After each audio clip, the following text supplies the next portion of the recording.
Hello students, greetings all. எப்படி போயிட்டு இருக்கு? நல்லா இருக்கீங்களா? சௌக்கியமா? Thank you all for coming to this program. Hope you're all enjoying. முதல்ல என்னோட குடும்ப நண்பர் திரு துவாரகநாத் பெங்களூர்ல இருந்து இங்க வந்திருக்காரு. அவரிடம் அவர் சிட்னி வந்திருந்த போது நான் இந்த மாதிரி ஒரு ப்ரோக்ராம் எல்லா சௌராஷ்டிர பசங்களுக்கும் மதுரையில் பண்ணி கொடுத்துட்டு இருக்கேன் அப்படின்னு சொன்னேன். பேசிட்டு இருந்தோம். அவர் நான் ஒரு 15 வருஷமா இந்த லேர்னிங் அண்ட் டெவலப்மெண்ட்ல கன்சல்டண்டா எல்லா கம்பெனிகளுக்கும் கோச் பண்ணிட்டு இருக்கேன் அப்படின்னு சொன்னாரு. ஸோ நம்ம 2 பேருக்கு நடுவில் ஒரு காமனா ஒரு பாயிண்ட்ஸ் கிடைச்சது. அவர் இந்த ப்ரோக்ராம்ல பங்கேற்றுக்கிறதுக்கு ஒரு ஆர்வம் காட்டினாரு. ஸோ 2 வருஷமா கொஞ்சம் கொஞ்சமா பேசி போன வருஷம் அவர் ஒரு அப்சர்வரா இந்த ப்ரோக்ராமுக்கு வந்தாரு. வந்தவர் ஒரு செஷன்ஸ் ஃபுல்லா அவரே எடுத்து எல்லா மாணவர்களையும் ஒரு இன்ட்ரெஸ்ட கிளப்பி விட்டு ஒரு தூள் கிளப்பி விட்டுட்டு போயிட்டாரு. அதை பார்த்து இந்த வருஷம் அவர்கிட்ட பேசிட்டு இருந்தேன், இந்த மாதிரி ஒரு நாள் ஃபுல்லா நீங்களே பண்ணுங்க அப்படின்னு. ஸோ என்னோட வேண்டுகோளுக்கு இணங்கி அவர் இன்னைக்கு உங்களுக்கு ஒரு முழு நாள் உங்களுக்கு இந்த கம்யூனிகேஷன்ஸ் அண்ட் ப்ரெசன்டேஷன்ஸ் ஸ்கில்லை பற்றி உங்களுக்கு ட்ரெயின் பண்ணியிருக்காரு. என்ன பண்ணணும் என்ன பண்ணக்கூடாது என்ற விவரங்களை உங்களுக்கு சொல்லி கொடுத்துருக்காரு. So dos and don'ts. Hope you all learned a lot from that sessions, and I want to thank Dwarkanath from my heart for what he has done. So நீங்களும் ஒரு முறை ஜோர கை தட்டி நீங்களும் அவருக்கு நன்றி சொல்லுங்க. Give him a big hands please. Okay, அடுத்தபடியா எனக்கு இந்த ப்ரோக்ராம் நடத்துவதற்கு ஆரம்ப காலத்துல என்னோட சேர்ந்து இந்த ப்ரோக்ராமுக்கு விதைத்து வித்திட்டவர்கள் 2 பேர். திரு சூரியநாத் அவர்கள் இந்த ப்ரோக்ராம் மாதிரி இது மாதிரி ஒன்று நடத்தலாம் அப்படின்னு சொன்னப்போ சூரியநாத் அண்ட் பிரேம்பாவ் சார் இவங்க 2 பேர்ட்டையும் இந்த மாதிரி ஒரு ப்ரோக்ராம் நடத்தலாம் அப்படின்னு அவங்ககிட்ட பேசுறப்போ ஆரம்ப காலத்துல 2023 அவங்க பேச பண்ணலாம், ரொம்ப நல்லா இருக்கு பண்ணலாம் அப்படின்னு சொல்லி என்னோட கூட இருந்து இந்த 3 வருடங்களாக பலவேறு இதுல அவங்க பங்கேற்று சிறப்பாக நடத்தி எனக்கு என்னோட உறுதுணையா இருந்து நடத்தி கொடுத்துட்டு இருக்காங்க. ஸோ சூரியநாத் சார் சித்தாசிரமத்துல இடவசதி பண்ணி கொடுத்துட்டு இருக்காரு. பிரேம்பாவ சார் 3 வருடமா ஃபேக்கல்டி செஷன்ஸ் நடத்தி கொடுத்துருக்காரு. இந்த வருடமும் அவர் இந்த ஜட்ஜஸ் பேனல்ல உங்களுக்கு தேர்வு செய்யற ஒரு பார்ட் ஒன்று எடுத்திருக்காரு. அவர் இவங்க மூலமா எனக்கு அறிமுகமானவங்க திருமதி மேனகா விஸ்வநாதன். அந்த மேடம் ஓய்வு பெற்ற ஒரு தலைமை ஆசிரியை. அவங்க தான் உங்களை எல்லாரையும் எல்லா பள்ளிகளிடம் பேசி உங்களை எல்லாம் ஒன்று தட்டி இங்க கூட்டி வர்றதுக்கு ரொம்ப ரொம்ப உறுதுணையா இருக்காங்க எனக்கு. அவங்க இது மட்டும் இல்லாம உங்களுக்கு சர்டிபிகேட் கொடுக்குற அவார்ட் செரமனியை அவங்க தான் முன்னே நின்று நடத்தி கொடுக்குறாங்க. இதையும் 3 வருஷமா அவங்க பண்ணி கொடுத்துட்டு இருக்காங்க. இது மாதிரி இது மட்டும் இல்லாம நமக்கு ஆள்பலம் படைபலம் வேணும் இல்லையா? இந்த மாதிரி ப்ரோக்ராம்லாம் ஒன்று நடத்துறதுக்கு சும்மா ஒரு 2-3 பேர் பத்தாது. ஸோ இதுல என்னோட கல்லூரி வாழ்க்கையில பழக்கமான நண்பர்கள் திரு குமரேசன் என்னோட படிச்சவர் கல்லூரியில. திரு ஜனார்தனன் என்னோட கல்லூரியில படிக்காவிட்டாலும் பட் என்னோட 15 வருட பெங்களூர் வாழ்க்கையில வந்து என்னோட குடும்பத்துல ஒன்னாயிட்டார் அவரு. அதுக்கப்புறம் வந்து என்னோட கல்லூரி வாழ்க்கையில பழக்கப்பட்ட ஒரு திரு ஓகுமார், அந்த நாள் நட்பு இன்றும் தொடர்ந்து கொண்டிருக்கிறது. அவன் கூட நின்று என்னென்ன பண்ண வேண்டியிருக்கோ அதெல்லாம் பண்ணி கொடுத்துட்டு இருக்காங்க இவங்க 3 பேரும். இவர்களை தவிர்த்து நான் இந்தியாவுக்கு வந்து ஒரு 2 வருடம் 3 வருடம் மாற்றி வருவேன். அப்ப நமக்கு வேண்டிய குழம்பு பொடி, இப்ப ரசப்பொடி வந்து வீட்டுல வந்து பண்ணி கொடுப்பாங்க. என்னோட வீட்டுக்காரங்க அதை எடுத்து வருவாங்க. ஆனா கொரோனா காலகட்டத்துல வந்து அந்த மாதிரி பண்ண முடியல. ஏன்னா அங்க வர முடியல, 5 வருஷம் வர முடியல. அந்த நேரம் வந்து பழக்கப்பட்டவர் தான் இந்த சந்தியா ஃபுட் ப்ராடக்ட்ஸ் சபரிநாத். அவரு இந்த புரோகிராமரோட இள ரத்தம். அவர் இல்லாம ஒரு வேலை இப்ப நடக்காத மாதிரி போன வருடமும் இந்த வருடமும் எனக்கு வந்து ரொம்ப ரொம்ப பக்கத்துல இருந்து எல்லா விதமான வேலைகளையும் அங்க இருந்து பண்ணி கொடுத்துட்டு இருக்காரு. ஸோ இவர்களை தவிர்த்து இப்ப இந்த வருடம் வந்து திருமதி மல்லிகா ஸ்ரீதரன் அப்படின்னு ஒரு வந்திருக்காங்க இந்த வாட்டி. அவங்க வந்து ஓய்வு பெற்ற என்எம்ஆர் மகளிர் கல்லூரியோட பிரின்சிபல். இந்த வருடம் வந்து புதுசா வந்திருக்காங்க. அவங்கள வரவேற்கிறோம். ஏன்னா இனிமேலும் மேற்கொண்டு அவர் வரணும் என்று நாங்கள் விரும்புகிறோம்.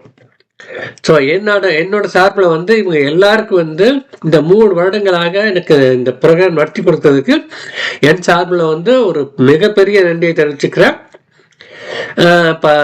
ஸ்டூடெண்ட்ஸ் நீங்க எல்லாரும் வந்து இன்னொரு முறை ஜோராக கைத்தட்டி இவங்களுக்கு ஒரு நன்றி சொல்லுங்க என்னோட சேர்ந்து. Please give them a big hand please. Okay, இப்ப அடுத்ததா வந்து நாங்க உங்களுக்கு இந்த ப்ரோக்ராம் மூலமா சொல்ல வர்றது என்னன்னா, முக்கியமா நல்லா பேச கத்துக்குங்க. நீங்க பேசுறது வந்து அடுத்தவங்களுக்கு புரியுற மாதிரி பேசுங்க.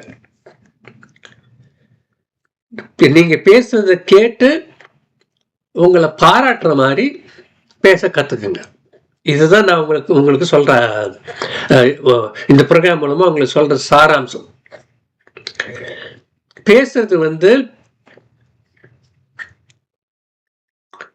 நல்லபடியா பேசணும், அடுத்தவங்களுக்கு புரியணும். நீங்க சொல்றது அடுத்தவங்களுக்கு புரியலன்னா நீங்க சொல்றதோட கருத்துக்களுக்கு மதிப்பு இருக்காது. ஸோ அதனால வந்து நீங்க பேசுறது நல்லபடியா அடுத்தவங்களுக்கு புரியுற மாதிரி பேசுங்க. அதே மாதிரி நீங்க பேசுற கருத்து வந்து நல்ல விதமான கருத்துக்களா இருந்தா, நல்ல விதமான பாயிண்ட்ஸ் நீங்க எடுத்து கொடுத்தீங்கன்னா கேட்குறவங்க அதை பார்த்து உங்களை பாராட்டுவாங்க. ஸோ அந்த மாதிரி பேச கத்துக்குங்க. அதைத்தான் நாங்க உங்களுக்கு சொல்றோம் இந்த ப்ரோக்ராம்ல. என்ன ஒரு பேசிக் இது என்னன்னா, நம்ம ஜனங்களுக்கு வந்து நம்ம குழந்தைகளுக்கு வந்து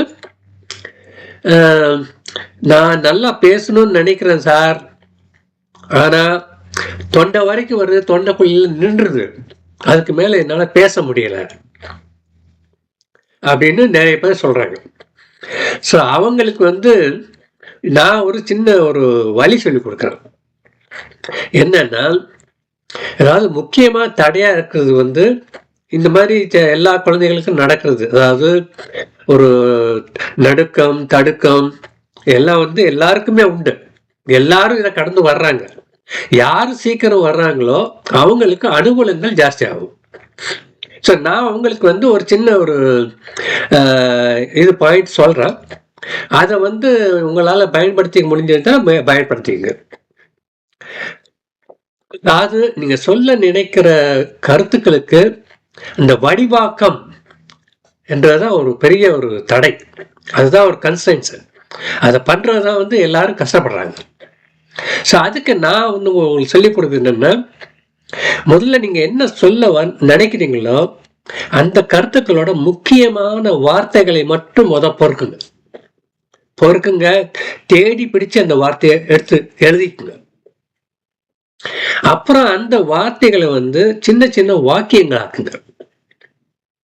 அந்த வாக்கியங்கள் சின்ன சின்னதா இருக்க, ரொம்ப பெருசாலாம் இருக்கக்கூடாது.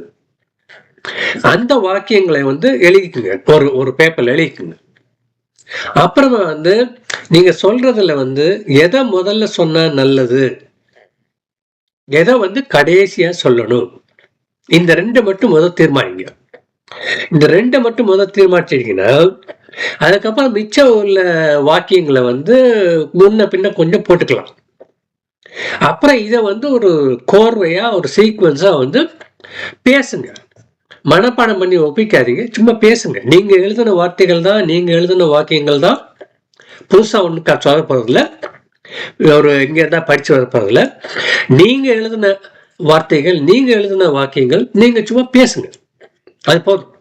இப்படி சொல்ல பழகுனீங்கன்னா கொஞ்சம் கொஞ்சமா இது வந்து இம்ப்ரூவ் ஆகும். இது வந்து எல்லாருமே பண்ணி எல்லாருமே கஷ்டப்பட்டு கடந்து வந்திருக்காங்க.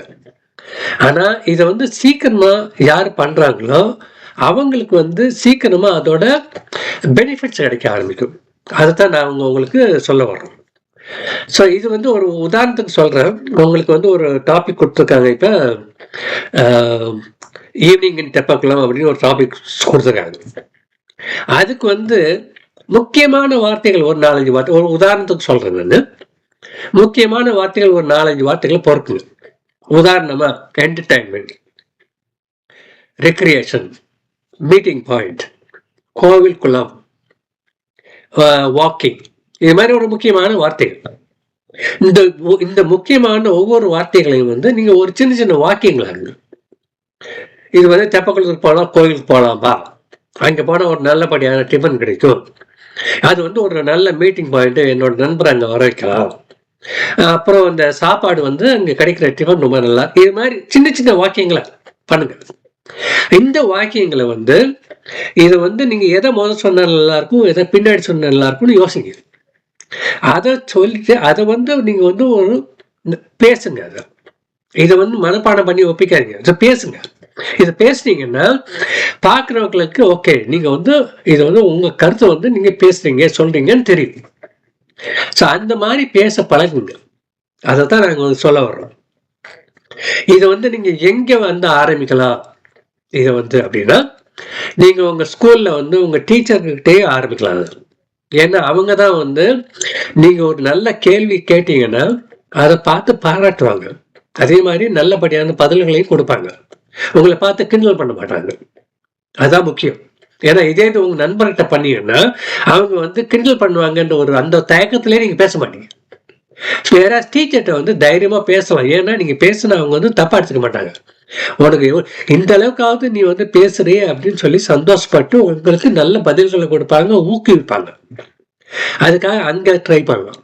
அதுக்கப்புறம் வந்து எங்கெங்கெல்லாம் வந்து உங்களுக்கு ப்ரெசன்டேஷன் ஆப்பர்ச்சுனிட்டி கிடைக்குதோ, லைக் செமினாரு, ஒரு எங்கேயாவது நின்று பேச சொல்ற இடம் எங்கெங்க கிடைக்குதோ அங்கெல்லாம் வந்து ட்ரை பண்ணுங்க. இது வந்து இப்ப நீங்க ஸ்கூல்ல ஆரம்பிக்கிறது வந்து சின்ன விதத்துல தான் ஆரம்பிப்பீங்க. இதே காலேஜுக்கு போறப்ப வந்து இது வந்து பெரிய விதமா பண்ண வேண்டிய சூழ்நிலைக்கு வரும். உங்களுக்கு வந்து செமினார் கொடுக்க சொல்லுவாங்க, அப்ப நீங்க இதை பேச வேண்டியிருக்கும். ஸோ அந்த மாதிரி இடத்துல எல்லாம் இதை வந்து நல்லபடியா பேசலாம். இதை வந்து ஸ்லோவா கத்துக்கிட்டே போனீங்கன்னா உங்களுக்கு கேம்பஸ் ரெக்ரூட்மெண்ட் அப்படின்னு ஒண்ணு வர்றப்போ, அப்போ வந்து நீங்க வந்து ஆல்ரெடி உங்களோட திறமைகளை பத்தி, நீங்க படிச்சிருக்கிறத பத்தி, உங்களுக்கு என்ன தெரியுங்கிறத பத்தி ஒரு வார்த்தைகள் மூலம் ஒரு வாக்கியங்களை, அது வந்து ஒரு ஸ்டாக் சென்டென்சஸ் அப்படின்னு சொல்றாங்க, அது வந்து நீங்க ரெடியா வந்து உங்க மனசுக்குள்ள இருக்கு. ஸோ அவங்க கேள்வி கேட்கிறப்போ நீங்க வந்து அதை only you have to to match the following. இந்த கேள்விக்கு இந்த பதில், இந்த கேள்விக்கு இந்த, அந்த மாதிரி ஆல்ரெடி வார்த்தைகள் தெரியும், வாக்கியங்கள் தெரியும். ஸோ அங்கே போய் நின்று வந்து புதுசா வந்து யோசிக்க வேண்டியதில்லை. ஸோ அதை அப்படியே பதில் பண்ணலாம். இந்த மாதிரி பண்றப்ப என்ன ஆகுன்னா அவங்க கேட்கறவங்களுக்கும் வந்து நீங்களை வந்து ஓஹோ நல்லா அந்த பையன் நல்லா பேச, அந்த பொண்ணு நல்லா பேசுது அப்படின்னு உங்களை செலக்ட் பண்ணதுக்கு வாய்ப்புகள் அதிகரிக்கும். இதை வந்து நல்லபடியா பயன்படுத்திங்க அப்படின்னு சொல்றவங்களுக்கு. இதுக்கப்புறம் வந்து இந்த குழந்தைகள் கேட்கிற ஒரு கேள்வி வந்து இங்கிலீஷ்ல பண்ணணுமா இல்ல தமிழ்ல பண்ணணுமா அப்படின்னு.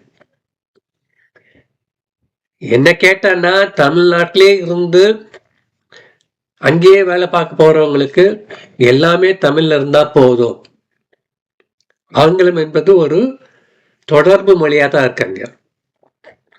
வெளிநாடுகள்லையோ வெளி மாநிலங்களிலேயோ நீங்க வந்து பேச வேண்டிய சூழ்நிலை வந்தா, கம்யூனிகேட் பண்ண சூழ்நிலை வந்தா உங்களுக்கு ஆங்கிலம் தேவைப்படும்.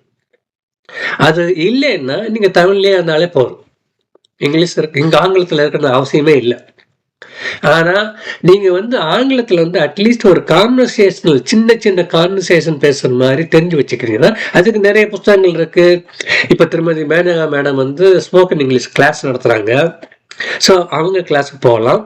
இதெல்லாம் வந்து சின்ன சின்ன இது தெரிஞ்சுக்கிட்டீங்கன்னா ஆங்கிலத்தில் வந்து உங்களுக்கு யூஸ்ஃபுல்லாக இருக்கும். அது பண்ணணுங்கிறது நெசசிட்டி வந்து இனிஷியலி வந்து நீங்கள் நான் இப்போ சொன்ன மாதிரி ஒரு ஸ்டாக் சென்டென்சஸ், அதாவது நடைமுறை தமிழ், ஒரு டெய்லி வேண்டிய நடைமுறை ஆங்கிலம், ஒரு டெய்லி லைஃப்ல வேண்டிய ஆங்கிலம், இதை வந்து ஒரு 100 சென்டென்சஸ் இருந்தால் போதும். இதை மட்டும் நீங்கள் தெரிஞ்சு வச்சுக்கிறீங்கன்னா அதுக்கப்புறம் ஸ்லோவா வந்து அந்த ஒகாபுலரியை பில்டப் பண்ணிட்டே போகலாம். அந்த ஒகாபுலரியை பில்டப் பண்ண உங்களுக்கு கான்ஃபிடன்ஸும் ஜாஸ்தியாகும், பேசுறதும் ஜாஸ்தியாகும். ஆனால் வந்து உங்களுக்கு தடுக்கம், நடுக்கம், ஸ்டேஜ் ஃபியரு, தொண்டைக்குழிகள் நிற்கிறது, இதெல்லாம் வந்து தமிழ்லேயே தவிர்க்க கற்றுக்குங்க. ஆங்கிலத்தில் ட்ரை பண்ணாதீங்க. ஆங்கிலத்தில் ட்ரை பண்ணால் உங்களுக்கு அவ்வளோ ஈஸியாக வராது. ஸோ தமிழ்லேயே பண்ணுங்க. அதை வந்து இங்கிலீஷில் வந்து அப்புறமா மாற்றுங்க, அது இம்ப்ரூவ் பண்ணுங்க. அது அது வந்து இங்கிலீஷ்காக சொல்லணும். அதுக்கப்புறம் இந்த ஒரு ப்ரோக்ராம்ல வந்து உங்களுக்கு இந்த டீம் ஒர்க் பற்றி ஒன்று, குரூப் கம்யூனிகேஷன்ல எப்படி பண்றதுன்னு பற்றி அவர் துவாரகநாத் வந்து உங்களுக்கு சொல்லி கொடுத்துருப்பாரு. உங்களுக்கு நான் வந்து என்னோட சார்பில் உங்களுக்கு வந்து சொல்ல விரும்புறது என்னன்னா, ஒரு 3 வார்த்தைகள். இந்த 3 வார்த்தைகள் வந்து உங்களை வந்து ரொம்ப தூரத்துக்கு கூட்டி போகும். என்னன்னா, சாரி, தேங்க்ஸ், கங்க்ராச்சுலேஷன்ஸ்.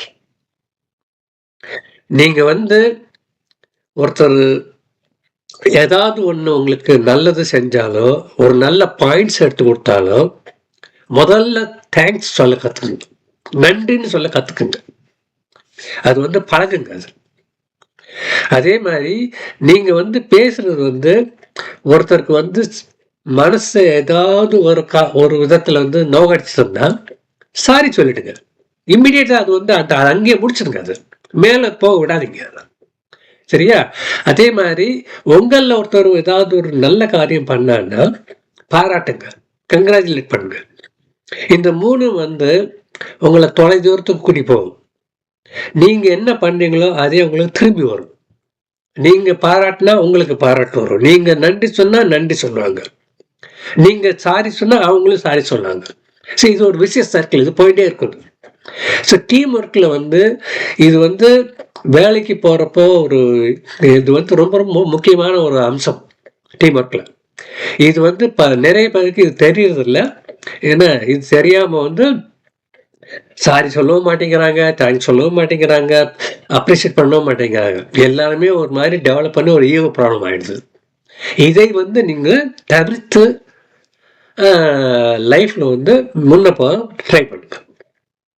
ஸோ இது டீம் ஒர்க்.